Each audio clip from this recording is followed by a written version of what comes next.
다작품은 이상의 단편 소설 날개입니다. 뭐 읽어본 사람도 있고 안 읽어본 사람도 있겠지만 여러분들 산촌여정 좀 재밌지 않았습니까? 이상의 아주 독특한 상상력이 잘 드러나 있는 작품이었고요. 이상의 날개 역시 사실 뭐 밝은 작품은 아니에요. 이상의 그 밝은 사람은 아니었을 것 같죠. 굉장히 어두운 작품이지만 이 사람의 상상력은 정말 재미있습니다. 그래서 그 상상력, 좀 기발한 상상력만 좀 찾아가면서 읽으면 이상의 날개 역시 좀 재미있게 읽어볼 수 있을 것 같습니다. 다작품은 이 이상의 날개는 첫 번째 문장이 좀 유명한데요. 이렇게 시작하죠. 박제가 되어버린 천재를 아시오. 라는 식으로 시작해요. 근데 첫 번째 문장이 되게 강렬해요. 박제가 되어버린 천재를 아시오. 여러분 박제가 뭔지는 알죠? 왜 뭐 동물들 같은 거 왜 속에 거 다 빼고 그다음에 그 안에 솜이랑 뭐 이런 거 채워갖고 놓는 거 있잖아요. 뭐 사냥하는 사람들은 뭐 새를 박제하는 경우도 있고 박물관에 가면 많죠. 그게 박제죠. 그런데 뭐래요? 박제가 되어버린 천재를 아시오 그랬어요. 첫 번째 문장의 시작이 그거예요. 일반적으로는 보통 일반적인 소설은 이렇게 시작하죠. 뭐 시간적 배경이나 공간적 배경을 먼저 제시하고 그리고 거기에 등장하는 한 인물을 소개하면서 소설이 시작하는데 반해서 이 소설은 첫 번째가 좀 강하죠. 박제가 되어버린 천재를 아시오. 라고 해서 마치 독자에게 말을 거는 것 같은 그런 좀 강한 인상으로 시작하는 작품이에요. 근데 이 문장이 굉장히 중요한 것이 이 주인공 나에 대한 이야기죠. 박제가 되어버린 천재가 바로 여기 나오는 나에 대한 이야기예요. 그러니까 천재고 이렇게 보면 뭐 소설 얘기도 많이 알고 그래요. 그런데 지식인이고 그런데 정말 아무것도 안 하죠. 여기도 보면 줄거리 보면 아내에게 빌부터 방 안에 뒹굴며 무기력한 삶을 살아가던 나는 이런 사람이에요. 생활력이 없어요. 똑똑한 뭐예요? 아무것도 안 해요. 이거 보면 우리 저런 거 소설 우리 배웠던 소설 하나 생각나지 않나? 무기력한데 똑똑해. 예, 우리 박태원의 소설가 구보씨 일을 배웠었죠. 비슷해 보이지 않아요? 그 나는 아내가 나에게 아스피린이 아니라 아달린을 먹였다는 사실을 알고 수면제입니다. 수면제를 먹였다는 사실을 알고 충격을 받는다. 그리고 아내가 매춘으로 돈을 버는 것을 목격한 뒤 방에서 거리로 나온다. 자, 아내는 매춘을 해요. 아내는 몸을 파는 여자고요. 나는요 아무것도 안 해요. 아내는요 경제 활동을 해요. 나는요 경제 활동을 하지 않아요. 방 구도 되게 특이해요. 방도 나는 아내의 방을 거쳐서 가게 돼 있어요. 그러니까 나는 전적으로 아내에게 종속된 삶을 살죠. 그러니까 내 인생을 내가 주도해 살지 않아요. 아내는 나에게 밥을 먹여주고요. 나에게 용돈을 주고요. 그 다음에 자기가 매춘을 할 때 걸리적거리니까 나에게 수면제를 먹여요. 나는 나의 하루 일과는 아내 방에서 아내의 화장품 냄새를 맡거나 부유하는 먼지를 보면서 혹은 화장지를 갖고 노는 것, 뭐 돋보기로 화장지 태우며 노는 것, 솔직히 돋보기로 뭐 종이 태우며 노는 건 이건 초등학교 저학년에서 끝나는 거 아닙니까? 그런데 나는 그러고 논다고요. 뭔가 이 아내도 그렇고 나도 그렇고 사실 둘 다 비정상이죠. 내가 더 비정상으로 보이지 않습니까? 이런 삶을 살았으니까 박제가 되어버린 천재라는 말로 시작했겠죠. 나는 어디로 들이다 쏘아다니는지 하나도 모른다. 자, 이제 아내가 그다음부터는요. 어, 아내가 이제 매춘을 하는 행위를 나한테 걸려요. 아, 딱 보여요. 아내는 그게 너무 싫어요. 그래서 나를 내보내줘. 다만 몇 시간 후에 내가 미츠코시 옥상에 있는 것을 그들한테 거의 대낮이었다. 미츠코시 백화점입니다. 백화점 옥상에 올라가죠. 나는 거기에 아무데나 주저앉아 내 자라온 26회를 돌아보았다. 몽롱한 기억 속엔 이렇다는 아무 제목도 불거져 나오지 않았다. 나는 또 내 자신에게 물어보았다. 너는 인생에서 무슨 욕심이 있느냐고. 그러나 있다고도 없다고도 그런 대답은 하기 싫었다.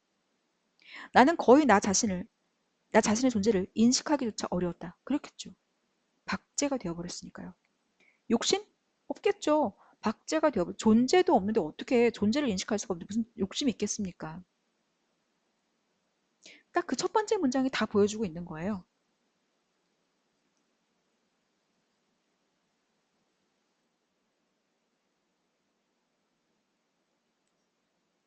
허리를 굽혀서 나는 그저 금붕어를 들여다보고 있었다. 금붕어는 참 잘들 생겼다. 작은 놈은 작은 놈대로 큰 놈은 큰 놈대로 싱싱하니 보기 좋았다. 자, 금붕어를 보면서 좋아하고 있죠. 금붕어는 싱싱하니 보기 좋았다. 내리비치는 5월 햇살에 금붕어는 그릇 바탕에 그림자를 내려들었다. 지느러미는 하늘하늘 손수건을 흔드는 흉내를 낸다. 자, 지느러미가 막 하늘하늘 움직이죠. 나는 이 지느러미 수요를 세어보기도 하면서 구피 너를 좀처럼 펴지 않았다. 굉장히 자세하게 들여다보고 있습니다. 등허리가 따뜻하다. 자, 나는요, 이렇게 하늘하늘한 삶을 살고 있나요? 아니죠. 나는 아주 경직된, 움직이지 않는, 왜냐면 존재를 인식하지도 못하는 삶이니까요. 난 굉장히 아주 딱딱하고 굳어있는 그런 삶을 살고 있어요. 그런데 금붕어는 그렇지 않죠. 바로 이 금붕어부터 나는 변화하기 시작합니다.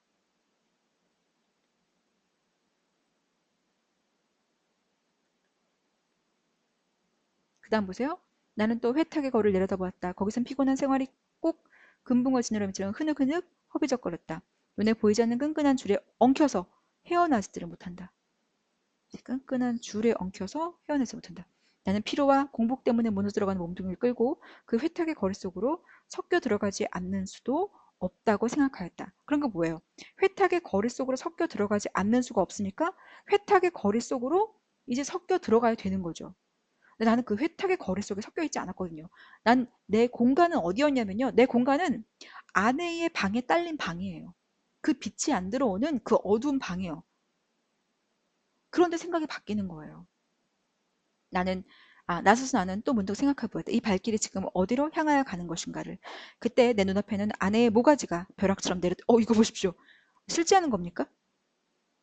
진짜 아내 모가지가 갑자기 떨어졌어요. 무슨 살인이에요. 이거 갑자기 스릴러입니까? 아니죠. 거기로 가야지 했는데 갑자기 아내 생각이 버뜩 떠오른 거예요. 아까 선생님이 마그리트의 피레네이 성 보여줬잖아요. 그러니까 무의식의 세계를 표현하는 거죠. 갑자기 아내가 갑자기 확 떠오른 거예요. 그래서 이렇게 아내 모가지가 벼락처럼 내려 떨어졌다라고 말하고 있는 거죠. 이 작품 역시 초현실주의 작품입니다.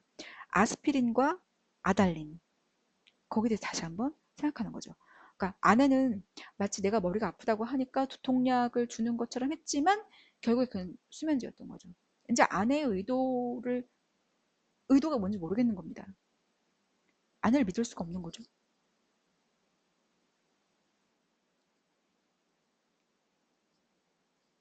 우리들은 서로 오해하고 있느니라. 설마 아내가 아스피린 대신에 아달린의 정량을 나에게 먹여왔을까? 나는 그것을 믿을 수가 없다. 아내가 대체 그런 까닭이 없을 것이다. 그러면 나는 날밤을 새우면서 도적질을, 계집질을 하였나? 정말이지 아니다. 우리 부부는 숙명적으로 발이 맞지 않는 절름발이인 것이다. 그러니까 아내와 나의 비정상적인 부부관계죠. 나나 아내나 지 거동의 로직? 이, 어, 이성이죠. 논리죠. 붙일 필요는 없다. 변해할 필요도 없다. 사실은 사실대로, 오해는 오해대로 그저 끝없는 발을 절뚝거리며 세상을 걸어가면 되는 것이다. 그렇지 않을까? 그러나 자, 또 의심해요. 걱정합니다. 나는 이 발길이 아내에게 돌아가야 옳은가? 이것만은 분간하기가 좀 어려웠다. 왜냐하면 아내에게 돌아갔을 내 삶은 주체적인 삶이 아니었거든요. 그러니까 나의 실존을 인정받는 삶이 아니었거든요. 나는 박제되어 있었거든요. 고민하는 거예요. 가야 하나? 그럼 어디로 가야 하나?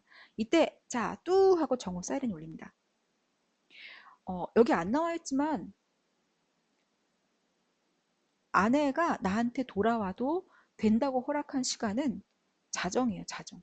자정 넘으면 들어와라고 말해요. 그러니까 사실 자정 넘으면 들어와라고 했는데 자정이 안 됐는데 들어가기도 하고, 혹은 아내가 매춘하고, 그러니까 뭐 어쨌든 이런 시간을 안 지켰을 때는 사실은 아내의 매춘하는 행위를 보게 되고요. 그러면 아내는 나한테 막 굉장히 화를 막 내죠. 그러니까 아내도 그런 행위를 보이고 싶진 않았던 거예요. 자, 이 정오라는 시간은 자정이라는 시간과는 정반대의 시간이죠. 자정은 몇 시예요? 0시죠. 정오는 12시죠. 사람들은 모두 내 활개를 펴고 닭처럼 푸드덕거리는 것 같고 온갖 유리와 강철과 대리석과 지폐와 잉크가 부글부글 끓고 이것도 초현실주의 장면이죠. 실제로 이런 거 아니잖아요. 수선을 떨고 하는 것 같은 찰나 그야말로 현란을 극한 정오다. 현란의 극치인 정오다. 나는 불현듯 겨드랑이가 가볍다. 가렵다. 그것은 내 인공의 날개가 돋던 자국이다. 나에겐 자국만 남아있죠. 오늘은 없는 이 날개, 머릿속에서는 희망과 야심에 말소된 페이지가, 희망과 야심이 없어진 페이지가 딕셔너리, 사전 넘어가듯 번뜩였다. 나는 걷던 걸음 멈추고 그리고 어디 한번 이렇게 외쳐보고 싶었다. 날개야 다시 돋아라. 날자 날자 날자 한 번만 더 날잡구나.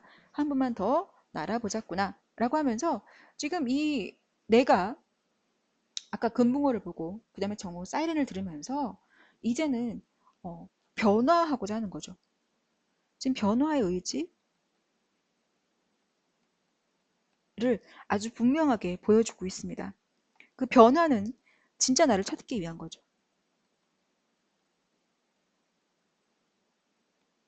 그 전에는요, 죽어 있었죠. 뭐라고 표현했다고요?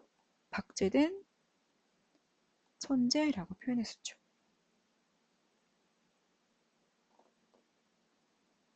어쩌면 이상 본인의 삶을 이야기했을 수도 있어요. 그러니까 뭐 뭔가를 하는 것도 아니고 맨날 몸은 아프고 이랬던 자기의 삶. 그래서 난 도대체 머릿속에선 굉장히 많은 생각들이 여전히 확 굉장히 많은 발상이 떠오르는데 그런 것을 하나도 이루지 못하는 자기의 삶에 불만을 갖고 조금 변해야겠다는 이상의 의지가 드러나 있는 소설로도 이해할 수 있는 작품입니다.